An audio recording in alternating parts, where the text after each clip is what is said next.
अस्सलाम वालेकुम। जी हम स्टार्ट करते हैं। आज हमने जो डिस्कशन करनी है वो रिगार्डिंग वेरिफिकेशन इश्यूज जो अमेजोन के सेलिंग अकाउंट में आते हैं उनको हमने डिस्कस करना है डिटेल में कि कैसे इस तरह के इश्यूज को रिजॉल्व किया जा सकता है।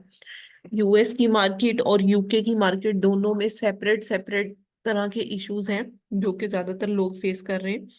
सो आपके साथ दोनों मार्केट प्लेसेस में जो इश्यूज आ रहे हैं वो मैं आज आपके साथ डिस्कस करूंगी। सो फर्स्ट ऑफ ऑल, ये एक सेलिंग अकाउंट है जिसको रीइंस्टेट करवाया गया है। तो ये मतलब फर्दर भी इसमें एक रिस्क आया हुआ है जिसके लिए ये हमारे पास सोल्यूशन के लिए आया हुआ है।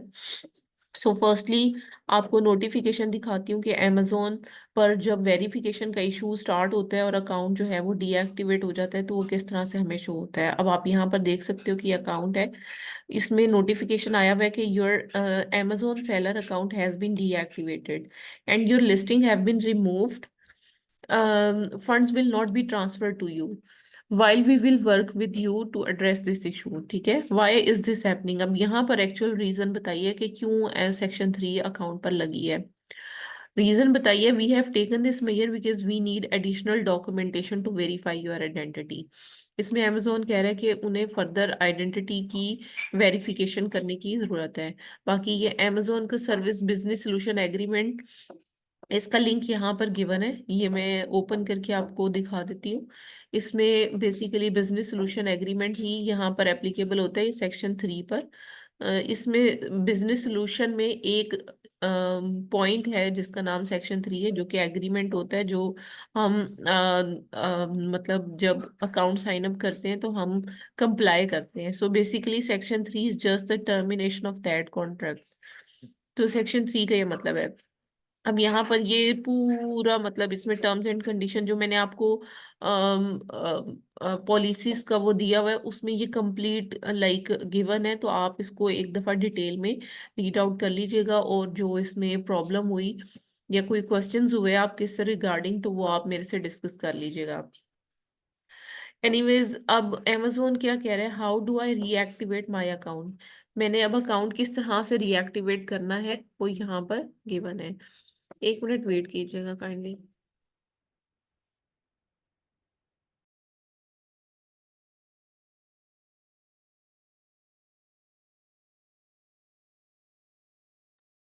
जी, तो अब अकाउंट को अगर रीएक्टिवेट करना चाहते हैं तो वो हमने कैसे करना है। Please confirm that there is a valid credit card on the file. अच्छा, यूजुअली ये होता है कि हम चार्ज मेथड हमारा अपडेट करने की जरूरत होती है, इस वजह से अमेजोन ये वाला प्रोसीजर स्टार्ट करता है। जब वो अटेम्प्ट कर रहा होता है मंथली फी डिडक्शन करने की और वो डिडक्शन अगर नहीं हो रही होती कार्ड से तो उस टाइम पर भी अमेजोन ये वेरिफिकेशन स्टार्ट कर देता है। यूजुअली बिल्कुल जो न्यूली क्रिएटेड अकाउंट होते हैं उनमें भी ये वेरिफिकेशन ऑटोमेटिक स्टार्ट हो जाती है। समटाइम ये होता है कि अकाउंट जस्ट क्रिएट करते हैं और क्रिएशन के फौरन बाद ही अकाउंट डीएक्टिवेट हो जाता है और ये वाली इंफॉर्मेशन अमेजोन मांगना शुरू हो जाता है। समटाइम ये होता है कि अकाउंट पे कोई भी जैसे मैंने आपको बताया कि चार्ज नहीं हो पा रहा, उसकी वजह से भी अमेजोन ये प्रोसीजर दोबारा से स्टार्ट कर सकता है। और इसके अलावा ये होता है कि हम अगर अकाउंट क्रिएट करके छोड़ देते हैं और सेलिंग वगैरह स्टार्ट नहीं करते और जब हम दोबारा से अकाउंट को रीयूज करना स्टार्ट करते हैं या फिर हम स्टार्ट ही नहीं करते लॉन्ग टर्म उसे बस सिर्फ बनाकर छोड़ देते हैं तो तब भी अकाउंट डीएक्टिवेट हो जाता है, वो दोबारा से वेरिफिकेशन मांगना स्टार्ट हो जाता है। तो उसमें अमेजोन कह रहा है कि आपको फॉलोइंग डॉक्यूमेंट प्रोवाइड करने की जरूरत है, that must be in the form of PDF, PNG, JPEG और गिफ फॉर्मेट। और जो डॉक्यूमेंट्स हैं वो लीजिबल होने चाहिए, ऑथेंटिक होने चाहिए, अनऑल्टर्ड होने चाहिए और रिक्वायर्ड इंफॉर्मेशन उसमें होनी चाहिए। स्क्रीनशॉट अमेजोन इसमें एक्सेप्ट नहीं करता। अच्छा जी, name and address on the document must match the information entered in the seller central. अच्छा, इसमें नेम ऑप्शनल है। नेम अगर किसी और के नाम पर यूटिलिटी बिल हो, आपके नाम पर ना हो अगर, तो इसको मैनेज किया जा सकता है, लेकिन एड्रेस जो है वो सेम होना चाहिए। अच्छा, अब क्या चीज़ प्रोवाइड करनी है, बिजनेस लाइसेंस इफ एप्लीकेबल और utility bill dated with in the 90 days for piped gas, natural gas, electricity और ये सारी चीज़ें। ठीक है, अब इसमें बिजनेस लाइसेंस जो है वो इफ एप्लीकेबल लिखा हुआ है, तो यूजुअली बिजनेस लाइसेंस जो है वो अगर हम लगा भी देते हैं तो रीसेल सर्टिफिकेट वगैरह होता है, उस सिर्फ उसे लगाने से अकाउंट रीएक्टिव नहीं होता। हाँ, आप बिल के साथ अगर इसको ऑप्शनल लगाना चाहें तो लगा सकते हैं। तो business license is not a compulsory part to reactivate your account, लेकिन utility bill is the compulsory part in this situation, अगर इस तरह का नोटिफिकेशन आपको आता है। अब यहाँ पर आप देख सकते हो कि यूटिलिटी बिल जो है वो with in last 90 days issue होना चाहिए, यानी कि 3 मंथ से पुराना यूटिलिटी बिल अमेजोन एक्सेप्ट नहीं करता। ऐसा नहीं है कि 3 मंथ्स का यूटिलिटी बिल होना चाहिए, नहीं ऐसा नहीं है। इसका मतलब ये है कि 3 महीने से ज्यादा पुराना यूटिलिटी बिल हम अपलोड नहीं कर सकते। इसमें चाहे लेटेस्ट इस मंथ का लगा दें, पिछले मंथ का लगा दें, या उससे पिछले मंथ का, उससे पिछले मंथ का यानी कि फोर्थ बैकवर्ड अगर हम जाएं तो वो हम नहीं लगा सकते। अच्छा, अब जो बिल है वो होना कौन सा चाहिए और बिल का क्या क्राइटेरिया है। अब जो पाइप्ड गैस है वो यहाँ पर तो होती नहीं है, हमारे नेचुरल गैस है, यानी कि सुई गैस, तो हम उसका बिल लगाएंगे। इलेक्ट्रिसिटी का लगा सकते हैं। पाइप्ड वाटर यानी कि वासा वगैरह का इस्तेमाल हो सकता है। मोबाइल फोन का ये पाकिस्तान में एक्सेप्ट नहीं होता, इंटरनेट सर्विस का भी एक्सेप्ट नहीं होता, सिर्फ फिक्स लैंडलाइन यानी कि पीटीसीएल का अपने पाकिस्तान में सिर्फ एक्सेप्ट होता है। और अगर किसी और कंट्री में है तो फिर ऑब्वियसली उस कंट्री के अकॉर्डिंग कोई भी बिल लग जाता है, ठीक है। अच्छा, with your name and address visible, नाम और एड्रेस जो है वो विजिबल होना चाहिए। अच्छा, इसमें नाम जो है ना वो फिर मैं बता रही हूँ कि कंपलसरी नहीं है, एड्रेस कंपलसरी है, एड्रेस आपका मैच होना चाहिए। अब amazon क्या कहता है कि इंश्योर दैट जो प्रोवाइडेड डॉक्यूमेंट है उसकी सपोर्टेड लैंग्वेज होनी चाहिए, या अरेबिक में एक्सेप्टेबल है, या सिंप्लीफाइड चाइनीज, डच, इंग्लिश, और बाकी ये सारी इन उर्दू में एक्सेप्टेबल नहीं है, ठीक है। तो अब जो है वो इंफॉर्मेशन सेंड कैसे करनी है, अकाउंट हेल्प पर जाना है, और वहां पर आपको सबमिशन का बटन नजर आएगा, वहां पर जाकर आपने सबमिशन करनी है। और अगर अकाउंट डीएक्टिवेट हुआ है एरर में तो आपको एक्सप्लेनेशन देनी है, खैर इसको करने की जरूरत नहीं है इस केस में। और अगर रिक्वेस्टेड इंफॉर्मेशन हम सेंड नहीं करते, हम with in 90 days notification receive करने के बाद अगर वैलिड अपील प्रोवाइड नहीं करते या चूज करते हैं कि हम अपील करें ही ना, तो फिर आपको डिसबर्समेंट के लिए अलग से अमेजोन से कांटेक्ट करना पड़ेगा, और अमेजोन सेपरेट इन्वेस्टिगेशन करेगा आपके अकाउंट पर, और जितनी भी पॉलिसीज हैं उन्हें देखेगा, अगर फ्रॉडलेंट एक्टिविटी में इन्वॉल्व नहीं है तो फंड्स डिसबर्स कर देगा, ठीक है। लेकिन बेहतर ये है कि ये अकाउंट जो है वो इजीली ओपन हो जाते हैं, तो आप इसको ओपन ही करवा लें तो ज्यादा बेटर है। अच्छा, ये चीज हो गई।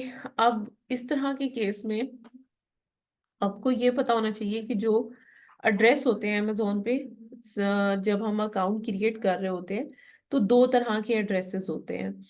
एक एड्रेस होता है रेजिडेंशियल और दूसरा होता है बिजनेस एड्रेस, ठीक है। ये दो अलग अलग तरह के एड्रेसेस होते हैं। अच्छा, बहुत सारे लोग कंफ्यूज रहते हैं जब अमेजोन ये यूटिलिटी बिल मांगता है। तो अगर किसी ने एलएलसी पर अकाउंट ओपन किया होता है तो वो लोग ये समझते हैं कि अमेजोन जो है वो एलएलसी के एड्रेस पर बिल यूटिलिटी बिल रिक्वायर कर रहा है, लेकिन हाँ, ज्यादातर केसेस में अमेजोन जो है वो यूटिलिटी बिल आपके रेजिडेंशियल एड्रेस को वेरीफाई करने के लिए आपसे डिमांड करता है। तो जो भी रेजिडेंशियल एड्रेस आपने सेलर सेंट्रल में एंटर किया होता है उसी एड्रेस का यूटिलिटी बिल आपको प्रोवाइड करने की जरूरत होती है। अच्छा, अब आपको कैसे पता चलेगा कि क्या, मतलब बहुत सारे क्लाइंट तो ऐसे भी होते हैं माशाल्लाह के उन्हें पता ही नहीं होता कि उन्होंने रेजिडेंशियल एड्रेस एग्जैक्ट क्या एंटर किया था, फिर वो बिल लगाई जाते हैं तो अकाउंट जो है वो नहीं खुल रहा होता। तो उस तरह की सिचुएशन में आपने उन्हें ये कहना है कि आप हमें वो बैंक स्टेटमेंट प्रोवाइड करें जिस पर आपने अमेजोन का अकाउंट साइन अप किया था। तो उस स्टेटमेंट के ऊपर जो एड्रेस होगा ना, मोस्ट प्रोबेबली यही होगा कि वो एड्रेस उसने रेजिडेंशियल में एंटर किया होगा, ठीक है। अब इसमें आपको मैं दिखा देती हूँ।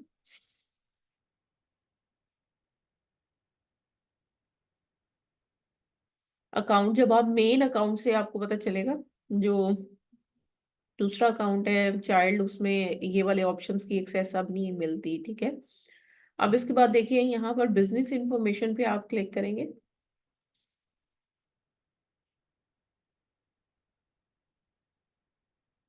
क्लिक करने के बाद यहाँ पर आप बिजनेस एड्रेस और फोन नंबर को देख लेंगे, तो यहाँ से आपको बिजनेस एड्रेस इनका पता चल जाएगा। अगर अकाउंट इंडिविजुअल बेसिस पर है फिर तो आपको जस्ट जो है वो अकाउंट का यहीं से ही पता चल जाएगा। और अगर आपके पास अकाउंट जो है वो दूसरा है, मतलब बिजनेस पर है, तो बिजनेस भी पता चल जाएगा। और रेजिडेंशियल एड्रेस देखने का तरीका मैंने आपको बता दिया कि वहां से आपको पता चलेगा। इसके अलावा यहाँ पर एक होता है ऑफिशियल रजिस्टर्ड एड्रेस, ठीक है। यहाँ पर अगर आप क्लिक करते हो तो जो भी एड्रेसेस आपके होंगे वो यहाँ पर शो हो जाएंगे, ठीक है। वो जितने भी एड्रेसेस आप यहाँ पर एंटर कर चुके हो वो यहाँ पर आपको शो हो रहे होंगे।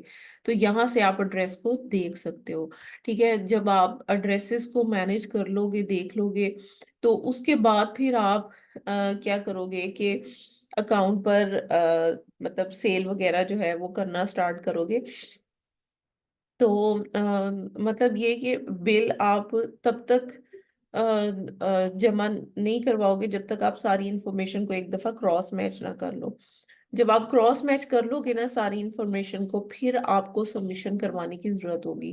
अच्छा, सम टाइम ये होता है कि बिल आपके अपने नाम पर नहीं होता, फादर के नाम पर होता है या मदर के नाम पर होता है या ग्रैंड पेरेंट्स के नाम पर होता है, और आपके नाम पर नहीं होता। या फिर अगर आपका रेंटेड हाउस है तो फिर आपके हाउस ओनर के नेम पर जो है वो अकाउंट होता है, बिल होता है यूटिलिटी, लेकिन अकाउंट आपके नाम पर होता है। तो फिर उस तरह की सिचुएशन में आपको अपील भी लिखने की जरूरत होगी अमेजोन को, ताकि आप इस सारे सिनेरियो को अमेजोन को डिस्क्राइब कर सको।